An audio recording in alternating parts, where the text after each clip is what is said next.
काल राज्यामध्ये सर्वत्रच मतदानाचा टप्पा पार पडला आणि अशामधूनच वेगवेगळ्या संस्था आपला एक्झिट पोल समोर आणू लागल्या। या संस्थांचा एक्झिट पोल पाहिला तर त्यानुसार भाजप पाठीमागे की काँग्रेस पुढं की शिवसेना पुढं की राष्ट्रवादी शरद पवारचा गट पुढे, वेगवेगळ्या संस्थांचे वेगवेगळे एक्झिट पोल। चला पाहूया महाराष्ट्रामध्ये महाविकास आघाडी की महायुतीचं सरकार येणार। पोल डायरी या संस्थेच्या एक्झिट पोलनुसार महायुतीचं सरकार राज्यात येईल किंवा येणारही नाही असा एक्झिट पोल डायरीचा समोर आलाय। महायुतीला 122 ते 186 तर महाविकास आघाडीला 69 ते 121 जागा मिळतील असा अंदाज वर्तवला जातोय। महायुतीमध्ये सर्वात जास्त जागा लढवणाऱ्या भाजपला 108 जागा देण्यात आल्या, त्यामध्ये भाजपला 77 जागा मिळतील तर 81 जागा लढवणाऱ्या शिंदेच्या सेनेला 27 ते 50 जागा मिळतील असा अंदाज वर्तवला जातोय। तर अजित पवार गटाला 59 जागांपैकी 18 ते 28 जागा मिळतील। त्यामुळे पोल डायरीनुसार एक्झिट पोल महायुतीचा स्ट्राईक रेट महाविकास आघाडी इतकाच असल्याचं दिसून येतंय।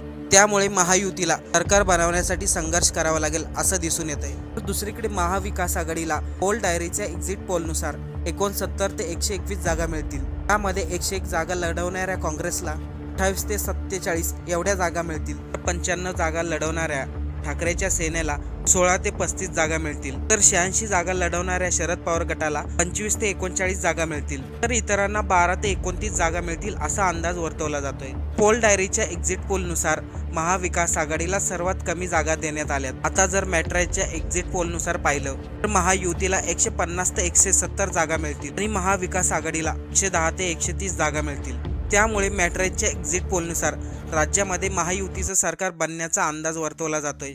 युतीमध्ये भाजपला 90 ते 101 जागा मिळतील, शिंदे गटाला 37 ते 45 जागा मिळतील आणि अजित पवार गटाला 17 ते 26 जागा मिळतील। तर दुसरीकडे महाविकास आघाडीमध्ये काँग्रेसला 39 ते 47 जागा मिळतील, ठाकरेच्या शिवसेनेला 21 ते 39 जागा मिळतील तर शरद पवार गटाला 35 ते 43 जागा मिळतील तर इतरांना 8 ते 10 जागा मिळतील असा अंदाज मॅट्राईच्या एक्झिट पोलनुसार लावला जातोय। त्यामुळे मॅट्राईच्या एक्झिट पोलनुसार राज्यामध्ये महायुतीचं सरकार बनलं जाईल असा अंदाज वर्तवला जातोय। मॅट्राईच्या पोलनुसार राज्यामध्ये भाजप हा सर्वात मोठा पक्ष ठरू शकतो आणि त्यानंतर काँग्रेस हा दुसरा पक्ष ठरू शकतो। मॅट्राईच्या एक्झिट पोलनुसार सर्वात कमी जागा अजित पवार गटालाच मिळतील।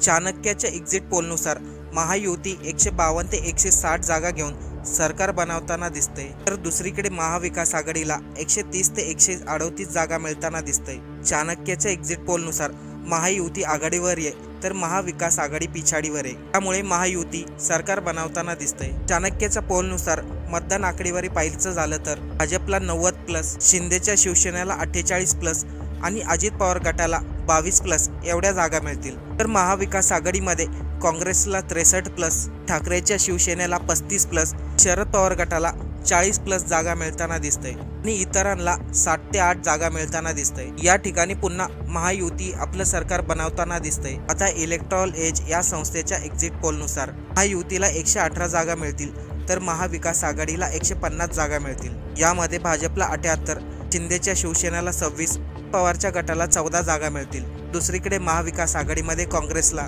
60 जागा मिळतील तर ठाकरेच्या शिवसेनेला 46 जागा मिळतील आणि शरद पवार गटाला 44 जागा मिळतील। या चारही संस्थेचे एक्झिट पोल पाहिले तर 2 कंपन्यांच्या एक्झिट पोलनुसार भाजपचं सरकार बनताना दिसतंय तर 2 कंपन्यांच्या एक्झिट पोलनुसार महाविकास आघाडीचं सरकार बनताना दिसतंय। परंतु मित्रांनो, कधी कधी हे एक्झिट पोल खोटे देखील ठरतात।